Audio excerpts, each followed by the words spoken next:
Myself Pooja, studying MSc in Computer Science at Mansa Gangotri, Mysore, and my topic is ensembling learning, bagging and boosting. And table of content are introduction, type of ensemble methods, detailed understanding of the concept of bagging and boosting, similarities between bagging and boosting, difference between the both bagging and boosting. An introduction. Ensemble learning. Ensemble methods combine several decision trees classifiers to produce better predictive performance than a single decision tree classifier. The main principle behind the ensemble model is that a group of weak learners come together to form a strong learner, thus increasing the accuracy of the model. When we try to predict the target available using any machine learning technique, the main causes of difference in actual and predicted values are noise, variance, and bias. An ensemble helps to reduce these factors, except noise, which is irreducible error. And another way to think about ensemble learning is fable of blind man and elephant. All of the blind men had their own description of the elephant. Even though each of the description was true, it would have been better to come together and discuss their understanding before coming to final conclusion. This story perfectly describes the ensemble learning method. Using techniques like bagging, boosting helps to decrease the variance and increase the robustness of the model. Combinations of multiple classifier decreases variance, especially in the case of ensemble classifier, and may produce a more reliable classification than a single classifier. But before understanding bagging and boosting, how different classifiers are selected in two algorithms, let's first talk about bootstrapping. Bootstrap refers to a random sampling with replacement. Bootstrap allows us to better understand the bias and the variance with the dataset. Bootstrap involves random sampling of small subset of data from the dataset. This subset can be replaced. The selection of all the examples in the dataset has equal probability. This method can help to better understand the mean and standard deviation from the dataset. Let's assume we have a sample of n values and we would like to get an estimate of the mean of the sample. Mean of x is equal to 1 by n into sum.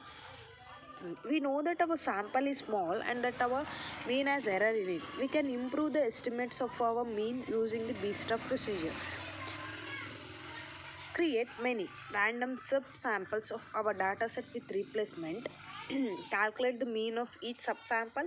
Calculate the average of all our collected means and use that as our estimated mean for the data. For example, let's say we used 3 samples and got the mean values 2.3, 3.3 and 4.7. Taking the average of these, we could take the estimated mean of the data to be 3.5. Having understood bootstrapping, we will use this knowledge to understand bagging and boosting. Bagging. Bootstrap aggregation. It is a simple, very powerful ensemble method. Bagging is the application of the bootstrap procedure to a high variance machine learning algorithm, typically decision trees. Suppose there are n observations and m features. A sample from observations is selected randomly with replacement. A subset of features are selected to create a model with sample of observations and subset of features. Feature from the subset is selected which gives the best split on the training data.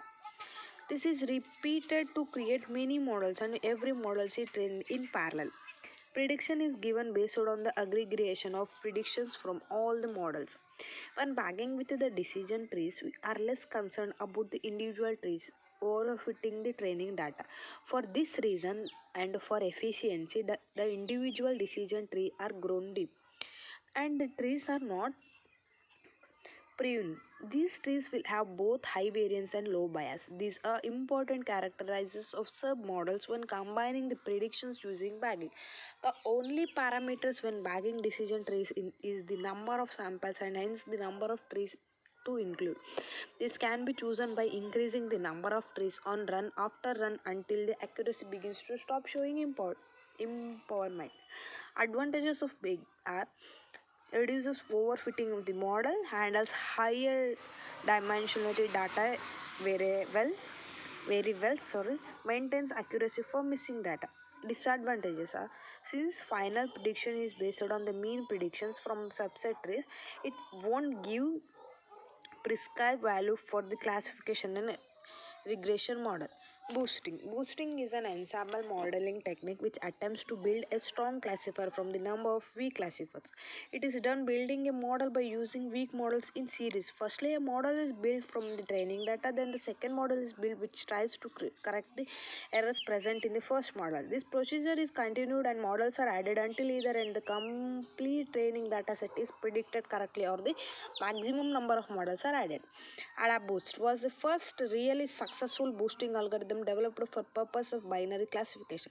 AdaBoost is short for adaptive boosting and is very popular boosting technique which combines multiple weak classifiers into a single strong classifier. It was formulated by Robert Schaffer. They also won the 2003 Golden Prize for their work. Algorithm: initialize the dataset and assign equal weight to each of the data point. Provides this as input to the model and identify the wrongly classified data points. Increases the weight of the wrongly classified data points if what required result. Go to step 5, else go to step 2, and that is end. This diagram will go to explain about the bagging technique. Explanation about that diagram. Previous diagram. B1 consists of 10 data points which consist of two types, namely plus and minus, and 5 of which are plus and 5 other are minus, and each one has been assigned equal weight initially. The first model tries to classify the data points and generates a vertical separator line, but it wrongly classifies 3 plus and as well as minus. Yeah. B2 consists of 10 data points from the previous model in which the 3 wrongly classified plus are weighted more so that the current model tries more to classify these pluses correctly. This model generates a vertical separator line which correctly classifies the previously wrongly classified pluses, but in this attempt it wrongly classifies 2 minuses. And B3 consists of 10 data points from the previous model in which the 3 wrongly classified minus are weighted more so that the current model tries more to classify these minuses correctly. This model generates a horizontal separator line which correctly classifies the previously wrongly classified minuses. B4 combines together B1, B2, B3 in order to build a strong prediction model which is much better than any individual model user. And advantages are supports a different loss functions, works well with the interactions. Disadvantages are prone to overfitting, requires a careful tuning of different hyperparameters. Similarities between bagging and boosting methods are, both the methods can be used for classification and regression problems. Both the methods are better in performance are compared to single models as they aggregate the output of all the weak learners via voting, thereby leading to more accuracy in the prediction. Differences between these two methods are bagging. Individual tree models are independent of each other. When we come to boosting, individual trees are not dependent to each other. When we come to bagging, there is a no concept of learning from each other in bagging. Each individual moderate tree will be fed with a sample features or columns from the whole training set along with the sample of observation or for those features. When we come to boosting, in boosting each of the trees will learn from the mistakes of the previous tree and try to minimize the residual error as it keeps moving forward sequential. For example, I have a boosting algorithm with 3 sequential models called M1, M2, M3. M2 tries to reduce the residual error generated by M1, and M3 will try to bring down residual error generated by M2 close to 0, thereby giving the best accuracy. When we come to bagging, learning rate is not used as the hyperparameter in bagging methods as the trees are independent of each other. Learning rate is used as a hyperparameter in boosting method as each of the trees learns from the previous iterations. Example: random forest, XR tree algorithm. When we come to boosting, examples are gradient boosting, AdaBoost, and yeah, that's it. When we come to bagging, helps reduce variance. Boosting helps reduce both bias and variance.